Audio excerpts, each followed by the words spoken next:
Fala, gurizada! Hoje nessa aula a gente vai começar um estudo, uma introdução na verdade à renda fixa. É um ótimo investimento, uma porta de entrada para quem está começando, né, no mercado financeiro ou quer começar. É um investimento muito acessível, você pode começar a investir com pouco dinheiro, né, pouco capital. Claro, há várias formas de renda fixa, vários ativos. Hoje a gente vai entender um pouco mais a ideia por trás deles, né? A ideia, e depois nos próximos vídeos a gente vai tratar sobre cada ativo individualmente e também investir na prática, né, nesses ativos. Hoje eu gostaria de trazer mais mesmo uma ideia aqui com vocês por trás do investimento. E o objetivo por trás da renda fixa é justamente a gente crescer o capital investido com segurança. Então, é para quem realmente está começando ou para aquele investidor que não quer ou não gosta de correr riscos. Então, é para quem tem um perfil mais moderado, um perfil mais conservador. Então, o nosso dinheiro tende a aumentar exponencialmente. Lembrando, por se tratar de renda fixa, a gente tem um comportamento diferente da renda variável. Conforme eu vou deixar aqui embaixo um gráfico para vocês, como se comporta o nosso dinheiro em cada um desses ativos. Então eu vou trazer aqui para vocês uma definição de renda fixa, né, investimentos em renda fixa, e a gente vai destacando, trabalhando alguns pontos importantes para você ter no seu entendimento. Renda fixa refere-se a qualquer produto de investimento cujas regras de remuneração, como taxa de juros e prazo de pagamento, são definidas no ato da realização do investimento. De maneira geral, ela está relacionada ao mercado de dívida, ou seja, ao investir em títulos de renda fixa, estamos direto ou indiretamente emprestando dinheiro a alguém. Essa dívida tem a característica de, no ato do investimento, já informar as condições do contrato como um indexador e prazos. Ela tem sido um componente essencial ao financiamento governamental e corporativo, dando sustentação ao crescimento econômico dos países. Então, um dos pontos chaves ali do texto é que a rentabilidade, os prazos, os indexadores, a gente já sabe antes de fazer a aplicação. Então, por exemplo, vamos supor que a gente vai investir 10 mil reais. A gente já vai saber certinho a rentabilidade, o indexador ou até mesmo o prazo daquele investimento. Então, se eu investir 10 mil reais, eu já vou saber certinho se vai ser a 10% que vai render, se vai ser 12%, vai ser 15%, e a gente decide entrar ou não naquele investimento. Então, a gente já sabe antes de fazer o investimento como o nosso dinheiro, como vai ter o comportamento do nosso dinheiro. Outro ponto-chave é que o mercado de renda fixa está ligado ao mercado de dívida. E, gente, isso é muito importante. Então, basicamente, quando a gente diz que a gente vai fazer um investimento, a gente pode traduzir como se a gente estivesse fazendo um empréstimo. Renda fixa nada mais é do que um empréstimo. A gente vai emprestar o nosso dinheiro para quem está precisando, para o governo, bancos, instituições financeiras ou empresas. Cada um desses agentes vai usar o nosso capital para diferentes fins. O governo vai usar esse dinheiro para fazer obras públicas, investimentos em infraestrutura, rolagem da dívida pública. Os bancos vão usar o nosso dinheiro para fazer dinheiro, né? Eles vão fazer essa intermediação financeira. Por exemplo, a gente vai investir num banco e o banco vai nos pagar 1% ao mês, por exemplo, e um cliente vai lá no banco pedir um empréstimo e o banco vai emprestar a 8% ao mês. Então ele vai fazer dinheiro com o nosso dinheiro.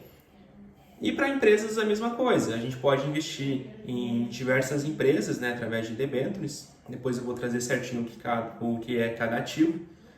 Por exemplo, a Petrobras pode emitir uma debênture, eu investi na Petrobras, ela vai explorar ali, fazer exploração de petróleo, vai fazer dinheiro com esse petróleo e depois vai nos pagar e vai ficar com lucro. Então, para esses agentes é muito mais interessante captar dinheiro do mercado através do investidor do que usar recurso próprio. Então, normalmente, a gente vai fazer esse investimento, que no caso é um empréstimo, né, para esses agentes, e eles vão rentabilizar esse dinheiro e nos devolver com juros. Basicamente é isso, não tem muito mistério. Depois eu vou trazer certinho vídeos separados para a gente se aprofundar em cada tipo de investimento, em cada um dos agentes. Mas basicamente, quando a gente vai fazer esse investimento, esse empréstimo, a gente tem que levar muito em consideração o emissor, o agente para quem a gente está emprestando. Sendo o governo o agente mais seguro. O governo arrecada trilhões, é a última instância, então se ele tiver algum risco de não conseguir nos pagar, pagar o investidor, ele pode aumentar mais impostos, pode imprimir mais dinheiro. Então normalmente o governo, quando ele vai pedir esse dinheiro emprestado através de títulos públicos, a gente for fazer esse investimento, ele tende a te pagar um pouco menos, por se tratar de um investimento mais seguro. Claro, também depende de como vai estar o ambiente econômico, o governo que vai estar naquele momento eleito, mas normalmente o governo tende a te pagar menos. Já para bancos, instituições financeiras, imputa um pouco mais de risco, então a gente vai exigir um pouco mais de retorno. Claro, há diferença também entre cada agente. Se a gente for pegar um banco, os bancões tradicionais, Itaú, Bradesco, Santander, enfim, eles são bancos que já nos trazem uma maior segurança por ter muito tempo de mercado, ter uma marca valiosa, ter muitos clientes, então eles podem te pagar um pouco menos. Agora, bancos mais desconhecidos, tem uma marca um pouco menos valiosa, é um banco talvez 100% digital, não tem agência física.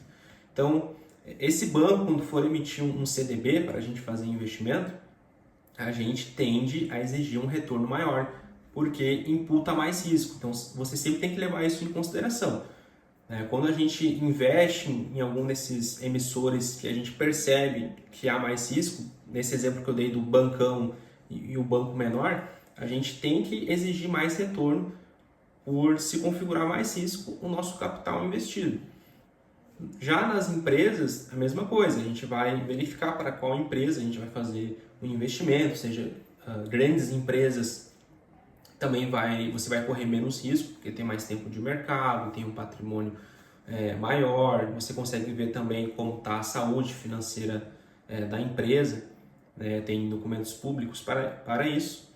Agora, empresas mais desconhecidas, com menor patrimônio, você consegue ver como está o seu lucro ali, enfim, você vai exigir um retorno maior por você visualizar que tem um risco maior também no seu dinheiro. Então, tem vários tipos de renda fixa, umas mais seguras, conforme eu te disse aí do governo, outras você corre mais risco. Então, para você que está começando, o ideal é emprestar para o governo, investir no governo, através de títulos públicos, que você basicamente não vai correr risco.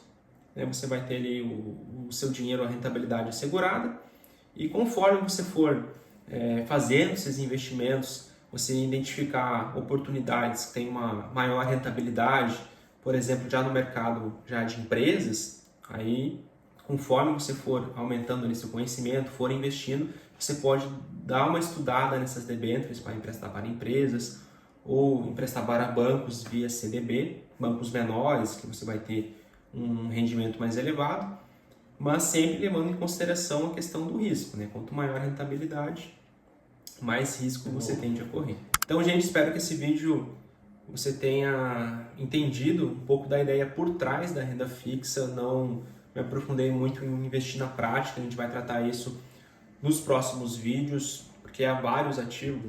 O governo, por exemplo, tem os títulos públicos federais, para a gente investir através do Tesouro Direto. As empresas têm as debêntures, as instituições financeiras ali você vai ter os CDBs, e enfim, tem outros ativos também. Então, hoje eu queria mostrar mais a ideia por trás do que é a renda fixa. Depois a gente vai entrar certinho o que é uma debênture, tipos de debêntures, os CDBs também a gente vai se aprofundar. Então, vou deixar um material de apoio para vocês aqui também na descrição, um PDF ali para vocês darem uma conferida também nessa aula. Nas próximas aulas a gente trata certinho desses ativos, se aprofundar e também investir na prática.